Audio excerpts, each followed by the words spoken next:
Hello à tous, aujourd'hui on est dans un nouvel épisode de Feedback, on est avec Mylène. Mylène, merci d'être avec nous. Merci de m'avoir invité. Écoute, c'est un plaisir. Je te laisse te présenter, parce que c'est la règle ici. Dis-nous qui tu es, d'où tu viens et ce que tu fais. Alors, Mylène Cosenza, j'ai 40 ans depuis janvier. Et oui. Bravo. Je suis originaire du Var et j'ai fait 15 ans de ressources humaines dans des entreprises très dynamiques en développement, avec des crises, beaucoup d'ouverture de boutiques, etc. Je suis passionnée par l'humain et par le management et j'ai eu envie de lancer mon entreprise depuis juillet 2023 pour accompagner les entreprises et les managers dans leur développement. Au début, tu m'as dit que tu étais RH, parce que du coup on se connaît pas trop en vrai, on a un peu discuté avant. Oui. D'abord, je voulais un peu parler des ressources humaines, qui est un milieu qui est un peu abstrait pour la plupart des gens, je pense. Comment tu t'es retrouvée aux ressources humaines? Est-ce que c'était une vocation? Pas du tout. En fait, au début de mes études, je savais pas ce que je voulais faire, enfin instit, un peu comme tout le monde en fait. Ah oui, ok. Et j'ai fait mon BTS, et en BTS, j'ai vu un peu de ressources humaines, je me suis dit, pourquoi pas. Ensuite, mes parents m'ont dit, va en qualité, ça recrute à fond, donc j'ai fait ce qu'ils ont dit. Je me suis littéralement ennuyée. Okay. Et je suis partie en Master 1, Master 2 à l'IAE de Toulon, je suis varoise. Et j'ai passé mon Master en étant dans une entreprise en parallèle qui s'appelle La Poste. Okay. Et j'étais au niveau du service ressources humaines en juridique, accompagnement des syndicats et autres. Et c'est là, en fait, que je me suis dit, c'est ça que j'ai envie de faire. Donc, hyper tardivement et pendant mes études, en fait. Ça a été la révélation. Selon toi, c'est quoi les vrais atouts qu'il faut pour être aux ressources humaines? Alors, les atouts qu'il faut pour être en ressources humaines, c'est avoir envie d'écouter l'autre, d'en savoir plus sur lui. Si on se met sur la partie recrutement, il faut être fort aussi, parce que tu vis beaucoup d'émotions sur certains dossiers. Au plus tu montes dans la hiérarchie. Mentalement, tu veux dire? Ouais, mentalement, et gérer ses émotions aussi. Ouais. On va en parler un peu après, les émotions. Mettre, je pense, un masque aussi pour arriver à faire passer certains messages, être convaincant, être influent, être médiateur, être... C'est multicasquette comme métier. Oui, je pense qu'il y en a encore plein d'autres à développer. Et puis, être orienté business, parce que dans les entreprises, c'est vu comme un centre de coûts.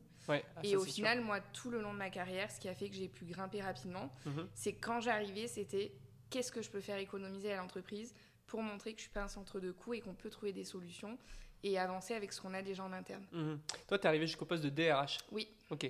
Dans des boîtes différentes ou dans une seule boîte? Dans des boîtes différentes. En fait, j'ai démarré donc à la Poste, comme je te disais, 1500 collaborateurs, adjointe DRH, les syndicats, la formation. Grosse entreprise. Vraiment le haut du sujet. Ensuite, je suis allée chez Veolia où je faisais que de l'administratif. Là, je me suis... j'avoue, un peu ennuyée. Et ensuite, j'ai eu l'opportunité de rentrer chez American Vintage quand ils n'étaient pas du tout connus. Donc, je t'avoue que j'ai postulé en me disant ok, il y a une boîte, je postule. Et on a tout développé en binôme avec une responsable qui, elle, avait fait que du recrutement. Et moi, j'avais fait du juridique et un diplôme un peu plus élevé. Et ensuite, je suis rentrée chez Sessoun, une marque de prêt-à-porter un peu moins connue, mais en très très fort développement, où là, j'étais responsable des ressources humaines. Et ensuite, je suis rentrée chez Farm & Beauty. Enfin, entre-temps, j'ai eu une petite transition de 4 mois. Je suis rentrée chez Farm & Beauty et là, j'étais directrice des ressources humaines d'une usine avec aussi la direction du pôle formation. Tu m'as dit que, tu vois, il fallait être très humain, etc. Et en même temps, tu m'as dit qu'il fallait aussi gérer des coûts. Est-ce que tu ne trouves pas qu'il y a un peu une dissonance entre les deux? Comment tu fais en tant que DRH pour réussir à maîtriser l'aspect humain au sens large du terme, avec des émotions de chacun, etc., etc. Et en même temps, un aspect très professionnel business, axé sur l'état d'esprit du siège, le groupe, etc. En fait, tu dois jongler entre ta direction, tes collaborateurs, et trouver l'équilibre entre les deux. En oubliant des fois que tu es toi-même salarié, parce que sinon, tu irais plus de ce côté-là. Et en fait, c'est tout le temps un jeu d'équilibriste pour arriver à faire passer les messages d'un côté ou de l'autre. Je vais être honnête avec toi, une des raisons qui a fait que j'ai eu envie d'arrêter aussi, c'est que c'est plus difficile en fait de faire pencher la balance du côté de la direction que du côté... des employés? Ouais. Tu trouves? L'entreprise, en fait, comme on le disait tout à l'heure, c'est les chiffres, c'est une stratégie, une direction, et si le boss a décidé que c'était ça, c'est quand même assez difficile de le faire changer d'avis. Il faut plus être des RH convaincants pour se dire, bah, ok, comment je passe ça auprès des collaborateurs. Ah oui, d'où le fait de mettre des masques, par exemple. C'est ça. Parce que du coup, tu dois mettre en application des trucs auxquels tu crois pas. Bah, en tant que salarié, ce que je le faisais souvent quand j'étais chez Sessoun, je disais à ma boss, parce que du coup j'étais en direct avec mes boss depuis le début de ma carrière, c'était bah, tu veux mon avis en tant qu'RH ou tu veux mon avis en tant que salarié? Et elle me disait toujours bah, donne-moi les deux avis. Et ça permettait en fait de faire un équilibre et qu'elle comprenne que des fois bah, la décision elle était bonne pour l'entreprise, mais en tant que collaborateur, voilà ce que moi ça a impacté sur moi. Donc elle le faisait. Après, il y a d'autres entreprises où c'était moins facile de dire, bah, en tant que salarié, moi, je pense ça. T'as des exemples concrets, genre des défis auxquels tu aurais pu être confronté, où tu as senti que les deux étaient vraiment trop aux antipodes? Un exemple de défi, en fait, il y avait une personne qui était senior dans l'entreprise. D'accord. Et qui était un peu en bout de course en termes de motivation. Alors, il faisait son travail, il faisait ses heures. Mais aller au-delà, c'était compliqué pour lui parce que bah, il était arrivé à un moment de sa carrière où lui, bah, il donnait du résultat sur ce qu'il faisait, mais c'était compliqué pour lui de donner plus. Et en fait, on m'a dit, bah, faut que tu le sortes. Et donc j'ai dit, mais pour quelle raison? Écoute, Mylène, t'es très bonne négociatrice, tu me le sors. Et t'as pas de budget, donc tu me le sors avec une rupture et sans un budget complémentaire. Donc là, très difficile parce que tout de suite, lien avec mon papa qui lui, bon, il est en retraite depuis maintenant quelques temps, mais je me suis imaginé, et si c'était mon père en fait qui était en bout de motivation parce que t'es proche de la retraite et qu'en fait on me disait bah, faut le sortir alors qu'il lui reste 3-4 ans. Donc finalement, pas très juste. Tu l'as fait quand même? Ouais, j'ai fait quand même. Par contre, ça m'a valu de sortir du rendez-vous en pleurs en fait, en me disant mais ça marche pas, qu'est-ce que je fais, etc. Donc j'ai fait réfléchir la personne. La personne a été accompagnée, donc ça a aidé en fait si tu veux à ce qu'on la garde. Mais si elle n'avait pas été accompagnée, je pense que j'en serais arrivée à une sortie. Et pourtant j'ai dit il faut mettre un budget, il faut faire quelque chose, comment on l'accompagne, comment... Mais en fait la situation était figée, c'était comme ça, et moi je devais le faire. Est-ce que tu trouves que ça a été un tournant de ta carrière, ce genre de truc? Ouais. Vraiment pour la suite? Quelques dossiers, un dossier d'alcoolisme aussi. Ça a été vraiment des moments où je me suis dit ok je suis seule, j'ai personne avec moi, je me sens pas écoutée, il faut quand même que je le fasse et c'est pas en lien avec mes valeurs en fait. Ouais. Tu m'avais dit un truc aussi par rapport au fait que tu trouvais que les employés ils craignaient les RH. Ah oui. Est-ce que tu trouves que d'autant plus avec ce genre de décision que tu ne prends pas mais que tu dois appliquer, est-ce que tu penses que vraiment les DRH ou les RH en général sont craints par les employés? Forcément, il y a une méfiance. Parce qu'il y a des moments où tu vas recruter, il y a des moments où tu vas participer au fait qu'ils soient augmentés et autres. Et malheureusement, il y a quelques managers qui vont se mettre en avant eux quand tu les aides en tant qu'RH. Par contre, dès qu'il y a un problème, ils vont mettre en avant le RH pour ce problème. Ce qui fait que tu n'es pas toujours bien vu et qu'en plus, tu te retrouves à gérer autant des choses positives pour l'entreprise que des personnes qui sortent. Tu ne peux rien expliquer puisque c'est du confidentiel. Et en fait, l'entreprise te regarde faire des choses bien et des choses peut-être qu'elles ne comprennent pas. Donc, c'est difficile pour les collaborateurs d'être pleinement confiants avec toi. Tu trouves que tu mettais un espèce de masque entre la Mylène de la vie privée et la Mylène RH? Ou est-ce que tu essayais d'être la... Ah oui, il y avait une scission entre les deux. Et ce qui m'a fait comprendre que j'avais envie d'être moi-même, c'est quand j'ai commencé à être sur le pôle formation. J'ai formé donc 2 collaboratrices pour former les opérateurs de conditionnement. Et j'ai été dans de la pédagogie, dans du positif, dans comment j'amène la personne à se sentir mieux, comment je fais en sorte qu'elle comprenne là où on veut aller, etc. Et je suis allée sur les lignes, donc je me suis mis en conditionnement. Et là, je passais mes meilleures journées. Parce que j'étais moi-même, parce que j'oubliais ce poste de RH, sans confier des choses aux collaborateurs, mais en tout cas, je pouvais être pleinement moi-même. Et ces journées-là, je rigolais, je souriais avec d'autres personnes que mes collaboratrices. Comment on fait pour devenir une RH des temps modernes? Une RH qui en fait rigole avec ses employés, comme tu viens de me dire, sans être au front avec les équipes. On choisit la bonne boîte. C'est juste une question de boîte? Est-ce que tu penses pas qu'à un moment donné, il va falloir qu'il y ait une RH qui change la donne? Alors, il y en a qui sont en train d'essayer de changer la donne. Mhm. Il y en a beaucoup qui communiquent sur LinkedIn. Mhm. Moi, je t'avoue que je me cherche encore. Des fois, je parle de management, des fois, je parle de RH, Ouais. tu vois. C'est pas... Ouais. Mais les deux sont étroitement liés, au final. Ouais. Il y a un lien, on parlera un peu de Oui, management je me après. rends compte que les entreprises, en fait, notamment les PME, font un lien entre les deux. Ok.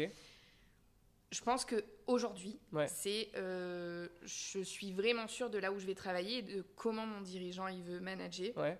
pour être sûr de pouvoir être l'ARH des temps modernes, qui peut dire les choses, qui fait avancer les choses et qui peut bousculer son dirigeant. Mhm. Aujourd'hui, c'est comme ça. Ouais. Peut-être qu'avec toutes ces communications et tout ce qui se passe sur les réseaux et avec des personnes comme moi qui vont accompagner sur le management, Mhm. en faisant une complémentarité peut-être, on peut arriver à être une RH des temps modernes. Et je pense que ça passe aussi par des associations comme l'ANDRH, Ouais. où pour moi il y a encore des choses à travailler en fait. Parce qu'en termes de RH, on est très différents selon les boîtes où on est. Ouais. Ça dépend du coup de la mentalité de Après, l'entreprise. il peut y avoir aussi une autre piste, c'est mettre le développement RH d'un côté Mhm. et mettre la partie RH peut-être plus complexe d'un autre. Je te dis ça, mais moi, si c'était décorrélé, je pense que j'aurais pas pris le poste. Ok. Parce que ce que j'aimais, c'est avoir cette diversité. Ok. Mais peut-être qu'en mettant le développement d'un côté Oui. et juridique D'un autre côté, vraiment scinder les deux, ça pourrait aller ou mieux. des RH externes. En fait, toutes Ok. les parties compliquées, je prends quelqu'un d'externe. Qui Et vient. tout ce qui est développement, Ok. je le laisse en interne.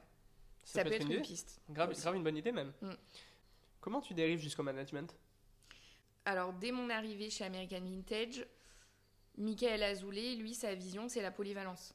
Ok. Donc, on se retrouve à aller sur le terrain pour gérer un recrutement ou même aider pendant les soldes. On est vraiment connecté au terrain, on est dans les meetings, on intervient dans les meetings de nouvelles collections, Mhm. on communique avec les collaborateurs, enfin en tout cas les managers, tous les jours. On est en étroite collaboration avec la partie retail. Mhm. Et je me retrouve à expliquer aux managers comment gérer telle ou telle chose et aussi à les former dans leur rôle de manager. Je suis Ok. très proche des animateurs de réseau, Mhm. donc c'est ceux qui vont dans les boutiques et qui ont une quinzaine de boutiques, qui sont Les juniors. directeurs régionaux, quoi, en Oui, quelque sorte. c'est Ouais. ça. Qui sont juniors et en fait que je dois accompagner et qui m'appellent souvent tardivement en me disant j'ai telle problématique de management qui va au-delà du RH, Mhm. est-ce que tu peux m'aider? Ok. Et je me retrouve en fait à les aider au fur et à mesure. Ok. Et quand je rentre chez Sessoun, on me dit écoute, tu vas être la RH de toute l'entreprise. Ouais. Par contre, j'aimerais que tu te concentres pas sur ce qui se passe au bureau parce que conduite du changement, il faut qu'ils apprennent qu'ils vont devoir travailler avec toi alors qu'ils travaillent avec moi en direct. Mhm. Et tu peux aller sur le terrain comme tu le souhaites. Ok. Donc je me retrouve sur le terrain à apprendre des choses de RH, mais aussi à apprendre des éléments de management aux responsables de points de vente qui n'ont pas d'animateur réseau, donc de directeur régional, pour les accompagner, qui ont une personne qui fait le commerce de gros et le commerce de détail, donc qui ne peut pas forcément s'occuper, Oui.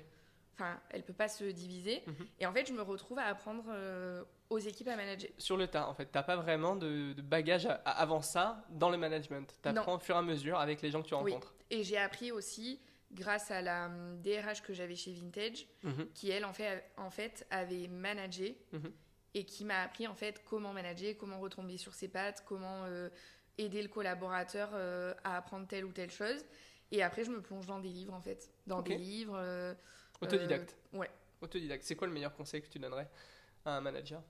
C'est déjà d'apprendre à se connaître lui-même Ok. pour voir ce qui peut fonctionner ou pas selon les problématiques qu'il va rencontrer. Mhm. Et une fois qu'il va avoir compris comment il fonctionne, il pourra commencer à s'intéresser aussi à comment l'autre fonctionne.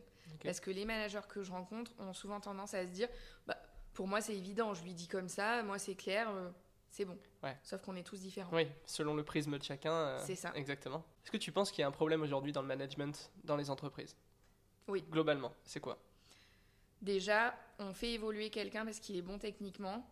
Ah, tu trouves? On veut pas le perdre et on se dit il faut qu'on lui donne un poste de manager. Erreur. Première étape, Mhm. est-ce qu'il a envie d'être manager? Déjà, 1. Mhm. Est-ce qu'une évolution transverse pourrait mieux lui convenir? 2. Mhm. Et 3, est-ce qu'il a des prédispositions en fait pour ça? Alors, qu'est-ce que c'est? Selon toi, est-ce qu'il y a... Tout le monde peut être manager? Non. D'office? Non. Ouais, non. Alors, Non, tout le monde ne peut pas être manager. Je pense qu'il faut avoir une sensibilité envers l'humain, Mhm. s'y intéresser vraiment et pas juste prendre le poste de management en se disant oh, je prends 5%, 10%, j'en sais rien sur les entreprises. Trop bien, en plus je vais être chef, c'est moi qui vais tout décider. Si ça part comme ça, c'est quand même un problème. Et c'est aussi, je l'ai vu, j'ai ma meilleure amie qui est passée manager, qui est ingénieure en maths appliquées à l'informatique, donc tronche. Hein. Ouais. Par contre, il y a des moments en fait où pour elle, mais tout est logique, ça doit être comme ça. Il n'y a pas besoin d'être trop présent pour les collaborateurs. Et qu'est-ce que je peux leur apporter techniquement ? Alors qu'en fait, c'est pas que de la technique, c'est aussi comment je peux les aider à réfléchir, comment je peux les aider à s'organiser. Devenir autonome. Oui, c'est accompagner. Il faut avoir envie d'accompagner les autres et il faut avoir du courage aussi. Jusqu'à où ça va le courage managérial ? C'est pouvoir dire à son équipe, il y a ça qui ne va pas, à son collaborateur, pouvoir l'aider autant sur son travail que sur son savoir-être. Donc c'est être capable aussi de transmettre un message sur le savoir-être d'une personne qui bloque la réalisation des missions. Hein. C'est pas juste te dire un truc sur ton savoir-être pour te le dire. Et il doit pouvoir dire aussi à son N+1, là ça bloque, il y a telle chose, et voilà ce que je te propose, parce que c'est pas je viens avec ma poubelle et je te la donne, hein, le courage managérial, c'est ça bloque, voilà les solutions que je te propose, et il faudrait vraiment qu'on arrive à faire changer ça, même si j'ai bien compris que c'était l'objectif de l'entreprise. Pour moi, le courage, c'est sur les collabs et l'entreprise. Un manager qui dérive, il devient assez toxique en général. Comment on fait pour éviter d'être toxique ? Première chose pour éviter d'être toxique, déjà on accompagne ses managers. D'accord. En fait, quand on nomme quelqu'un manager, on lui donne une formation et au mieux, on lui paye aussi un coaching. Parce qu'une formation, c'est t'apprends... Alors là, tu me réponds comme une RH. Mais non, toi demain, t'es comme une consultante. Oui, voilà. Qui a un cabinet. Oui. Voilà, c'est ça. Mais moi, je me disais, moi, je suis manager. Oui. Ok. Comment je fais pour éviter d'être toxique ? À quel moment je peux éviter d'être toxique ? Selon toi ? Parce que la vraie question, c'est que oui, moi, j'ai des superviseurs. Demain, je vois un superviseur qui commence à dériver. Je vais commencer à essayer de le reprendre en main. Si ça va pas, je vais faire venir quelqu'un d'extérieur. Je vais essayer de voir avec lui comment je peux l'accompagner, essayer de comprendre et tout. Mais ça, c'est la vision... oui, de posture de RH, de coach, de consultant. C'est ça. Mais en tant que manager, comment on fait pour se rendre compte qu'on est toxique ? Est-ce qu'il y a un moyen ? Si tu es dans une entreprise toxique, ça va être compliqué de te rendre compte que tu es toxique. Comment tu définis une entreprise toxique ? Pour moi, une entreprise toxique, c'est quand tu as toute une culture autour de le résultat. Où tu prônes peut-être certaines valeurs auprès de tes clients et sur les réseaux qui ne sont pas la réalité de ce qui se passe sur le terrain et où en fait il n'y a plus de limites, où on confond les moments perso du collaborateur et ses moments professionnels et où en fait on ne se pose plus la question de comment mon collaborateur il se sent en fait, et on se pose la question de comment ils sont mes résultats, mon EBITDA il en est où, j'ai des arrêts mais c'est bon, c'est parce que ils ont quelque chose. J'ai des départs, c'est pas grave, c'est qu'il nous fallait mieux, on trouvera quelqu'un de mieux. Voilà, ça c'est une entreprise toxique. Oui, ah oui, oui. Et en fait pour moi ces KPI ils sont juste essentiels, autant que les KPI de où j'en suis de mon chiffre, combien il me reste à faire, qu'est-ce que je dois aller chercher. J'ai beaucoup d'arrêts maladie. J'ai du turnover, mais la solution, c'est pas de se dire j'envoie des contrôleurs médicaux au domicile de la personne qui est malade. C'est plus qu'est-ce qu'on a loupé. Donc, est-ce que ça part d'en haut ou qu'est-ce qu'on a loupé au niveau du manager du développement, etc.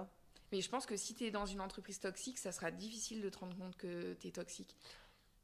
Et tu penses que forcément, quand tu rentres dans une boîte toxique, naturellement, si tu évolues, tu deviens un manager toxique ? Je pense que si tu es dans une boîte toxique et que ça ne te correspond pas, tu n'évolues pas manager et tu deviens pas toxique. Tu t'en vas avant, je pense. Ah oui, d'accord, ok. Tu penses que c'est un effet miroir, quoi.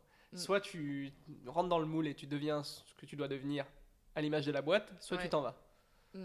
Ok. Pour autant, tu m'as dit que tu as été assez carriériste, que tu es monté rapidement parce que tu voulais être DRH et tu as fait des trucs qui ne correspondaient pas. Est-ce que tu ne trouves pas que c'est un peu dissonant ? Bah si, sauf que depuis j'ai arrêté. Ouais, mais comment on fait du coup? Comment on conseille à quelqu'un qui veut évoluer et devenir RH ou DRH ou manager ou chef des opérations, donc c'est-à-dire évoluer, à rester soi-même dans une boîte qui en fait tout pour qu'il reste pas soi-même? Comment je vais on fait? trop faire une réponse de consultant, mais moi, ce qui m'a aidé en fait Oui. à prendre conscience de ça, c'est quand j'ai été coachée en fait. Ah oui. C'est quand j'ai été coachée que je me suis rendu compte de certaines choses. Et quand je parle avec mes anciennes collaboratrices, tout le monde me parle encore. Enfin, j'ai pas été toxique dans mon management. Oui. Dans ma RH, je pense peut-être un peu. En fait, je me rends compte de certains positionnements que j'avais liés à du mimétisme. Donc, je pense que, tu le vois même pas en fait. Bah, t'en viens à plus trop voir. Et puis, en fait, t'es membre du comité de direction, t'es plongé tout le temps là-dedans. Moi, il y a des moments où je faisais 5h, 22h.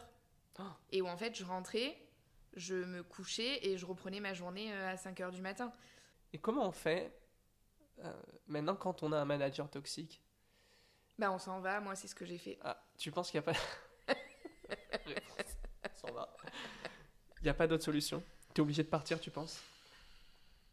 Soit t'es dans une entreprise où il n'y a pas cette culture toxique et t'arrives à parler à ton N+1, N+2, à ton RH. Oui. Et je pense qu'il y a des solutions à mettre en place avec un accompagnement extérieur. Et je le pense, même si j'étais pas moi avec mon cabinet, c'est vraiment, je pense que quelqu'un qui vient en extérieur. Si t'es dans une entreprise où on se rend pas compte que ton manager est toxique et qu'en plus on le porte comme ça, comment on fait? Et qu'en plus t'es la RH, parce que du coup moi j'avais même pas quelqu'un avec qui parler de ça. Ouais. Tu t'en vas en fait. Tu penses que du coup il n'y a pas moyen, parce qu'on parle des courages managériels tout à l'heure, courage tout court parce qu'il faut aussi du courage dans le milieu professionnel, il n'y a pas moyen d'aller voir son manager toxique et de lui dire là t'es allé trop loin? Ça dépend pathologiquement où il en est. Là, après, tu tombes t'as dans dit la... pathologiquement, carrément? Ouais, après, tu tombes dans la psy. Je pense que pour certains, tu tombes dans la psy. Ok. Et tu penses que malgré tout, même de le dire, est-ce que ça aide pas aussi la personne de poser des mots? Ça dépend de la pathologie de la personne. Ouais. Vraiment. Pour autant, il y a des moments, tu vois, où moi, quand je manage, je sais que des fois, je vais un peu vite, tu vois. Et j'ai pas trop envie d'être considéré comme toxique non plus. Non, mais... Et c'est là, en fait, où j'ai pas envie que ça devienne une mode. Tu vois, hier, j'ai fait un article justement sur ça. Et je le dis aussi dans mon podcast, c'est un ensemble d'éléments. C'est pas parce que tu vas dire quelque chose qui va pas à un collaborateur peut-être un peu vite, parce que t'es dans un univers où il y a quand même une réactivité à avoir, que t'es un manager toxique. En fait, être un manager toxique, c'est plusieurs éléments. Déjà, c'est pas respecter les limites que le collaborateur te met. C'est pas avoir de limite. Enfin, moi, on m'a appelé à 22h pour me demander où j'en étais. À 8h du matin, on me demandait si j'avais avancé. Ah oui, d'accord. Donc, j'étais dans ma voiture, j'étais même pas encore arrivée à mon bureau que on me demandait déjà où j'en étais. C'est tu t'es mis en télétravail exceptionnellement parce que j'avais mon grand-père qui était malade. Tu demandes l'autorisation de pouvoir de telle heure à telle heure être à l'hôpital, être joignable, mais... Et en fait, on te met toutes les réunions pendant l'horaire où tu es à l'hôpital avec ton grand-père. Oui. Enfin, si tu veux, c'est un ensemble d'éléments. C'est des humiliations en public de toi ou de tes collègues. C'est diviser pour mieux régner au sein de l'équipe. Enfin, c'est pas juste je te dis quelque chose qui t'a pas convenu à un moment. C'est pas un fourre-tout le toxique. Et il n'y a pas du toxique partout. Enfin, toutes les entreprises sont pas toxiques. Tous les managers sont pas toxiques. Et puis, il y a aussi comment le collaborateur en face de toi, il est. Et j'ai surtout pas envie que les nouvelles générations, dès qu'il y a un truc qui va pas, c'est toxique. Ouais. Alors, c'est peut-être pas le bon management, et il y a peut-être des choses à revoir, mais c'est pas toxique. Et puis après, comme je te le disais, il y en a, c'est toxique et pathologique, et il y en a d'autres, c'est toxique, et oui, un coach, ça peut suffire.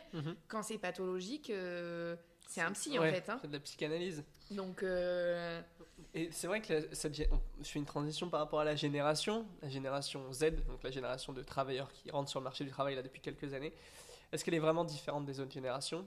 Est-ce qu'on sait qu'elle a une sensibilité au travail qui est différente de nous ou même de la génération précédente encore? Tu vois un changement? je vois un changement, mais je suis pas certaine que tout le monde fonctionne de la même manière. Dans cette génération? Ouais. J'étais avec mes étudiants sur un cours de management cette semaine. Dès que tu leur parles d'humain, ils disent « Madame, ça c'est de la RH ». Ah oui. Par contre, quand on va parler de leur personne à eux, c'est « je veux un équilibre pro-perso, je veux un salaire, etc. » Mais est-ce que pour autant, ils vont avoir la bonne posture auprès des collaborateurs? Ils te parlent beaucoup de KPI et pas trop d'humain en fait. Moi, je trouve qu'elle est plus axée sur la liberté. Pour c'est eux, des bons travailleurs. Hein.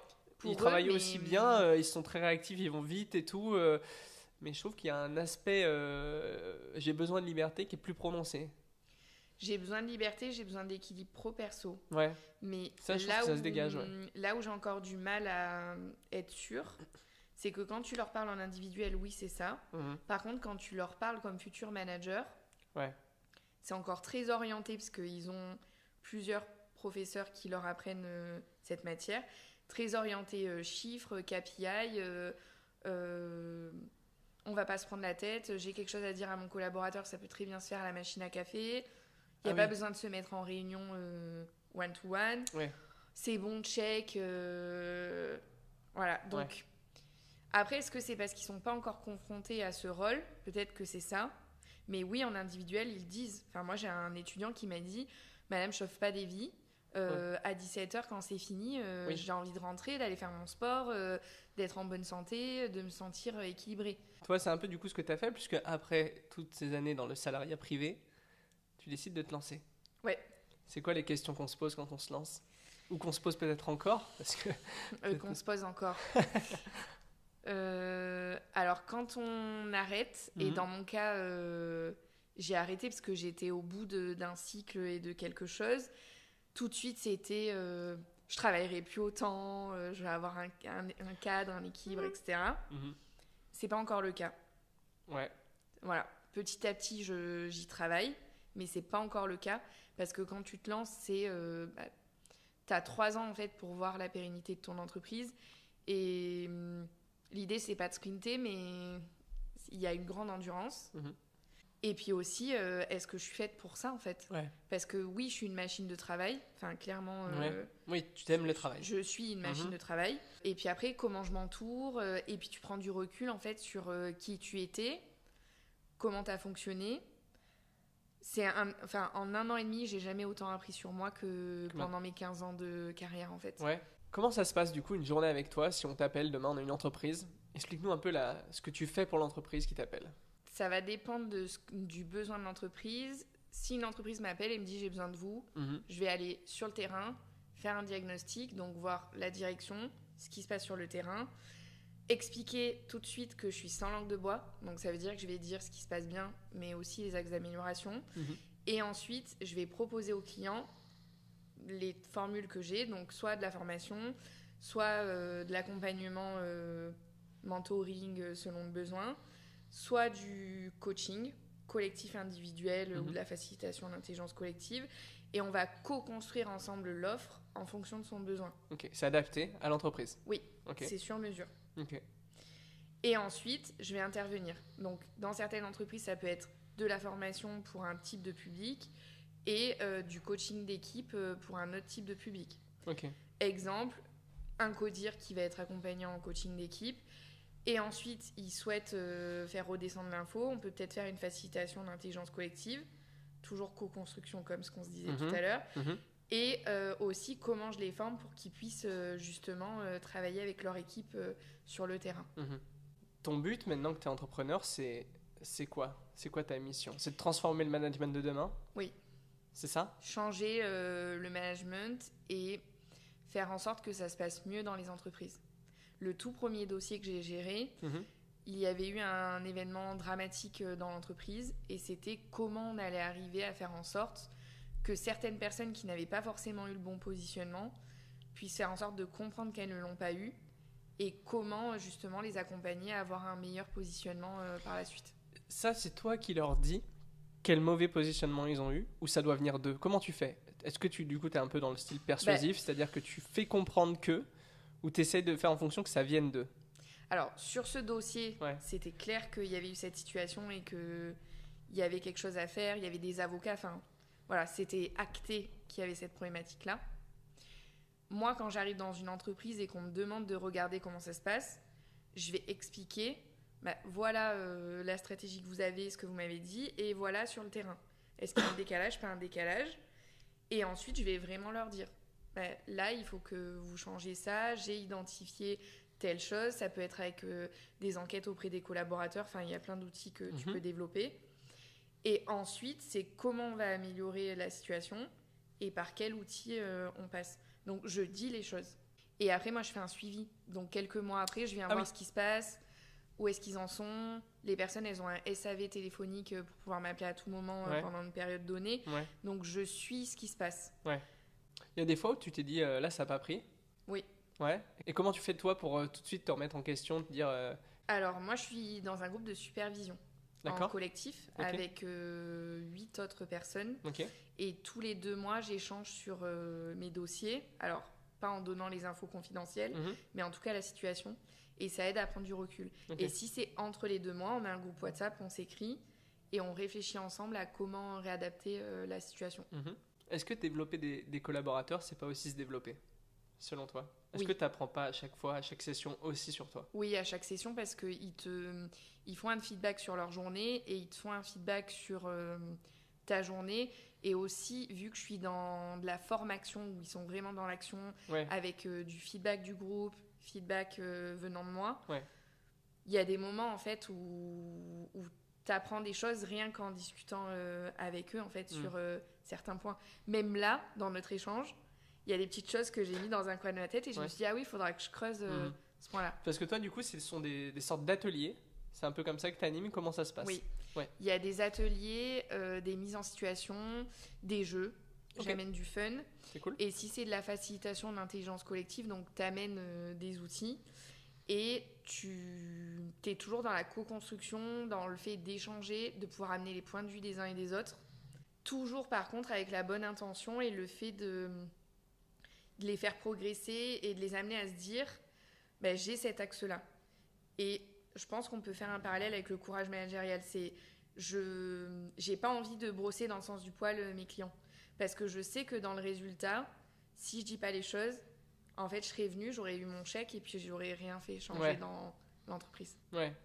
Foncièrement, tu fais ça vraiment pour le développement au final. Ouais. C'est quoi ta plus grande peur aujourd'hui? De retourner dans mon ancien métier. C'est ça? De me dire, ma boîte fonctionne pas, il faut que je retrouve un job. Mais oui, c'est de pas réussir en fait. On a prévu un petit jeu. Oui. Ok. T'as juste à répondre très tranquillement. Ça va? Allez. Parfait. Mylène, ton passe-temps favori, c'est quoi? Aller au sport quand je prends le temps de le faire. C'est quoi le mieux? C'est faire du crossfit ou aller faire du ski? Faire du crossfit. C'est plus dur d'animer un podcast ou d'animer une formation? Un podcast. C'est plus dur de manager la génération Z ou la génération X? Z. C'est quoi l'ultime conseil que tu donnerais à quelqu'un qui veut devenir manager? Fais-toi accompagner. C'est quoi l'ultime conseil que tu donnerais à une boîte pour avoir les meilleurs managers? Prendre un pas de côté régulièrement sur ce qui se passe dans l'entreprise. Qu'est-ce que tu supportes pas chez les autres? Ceux qui savent pas dire non. Qu'est-ce que tu supportes pas chez toi? Mon manque de confiance en moi. Comment tu définirais le monde d'aujourd'hui en un mot? Étonnant. Selon toi, c'est quoi la richesse? Subvenir à ses besoins en kiffant ce qu'on fait. Et c'est quoi le truc que tu as compris en vieillissant? Qu'il y a beaucoup de choses qui sont pas graves en fait. Ah, c'est bien dit ça. Mylène, je voulais aussi qu'on parle avant de nous quitter. Tu as aussi un podcast qui est grave cool d'ailleurs, que je conseille. On mettra les liens dans la description. Pourquoi tu fais ce podcast? Alors au départ, je me suis dit, je veux aller rencontrer du monde et pouvoir mettre en avant des personnes.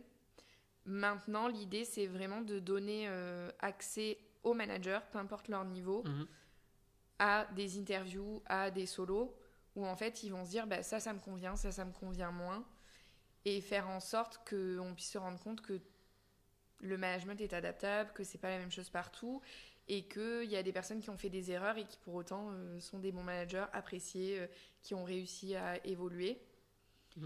En fait, c'est vraiment une banque de données, une bibliothèque où tu peux te dire, allez, je vais écouter tel manager junior, tel dirigeant. Est-ce que tu as des trucs à nous conseiller pour la fin? Une citation que tu as envie de dire, quoi que ce soit, c'est le dernier mot, je te le laisse. Le mot de la fin, pour l'ensemble des professionnels, peu importe qu'ils soient managers, dirigeants, RH, collaborateurs, c'est prenez soin de vous. J'adore. Mylène, merci d'avoir été avec nous. Franchement, c'était trop cool de t'avoir. Et j'espère une prochaine.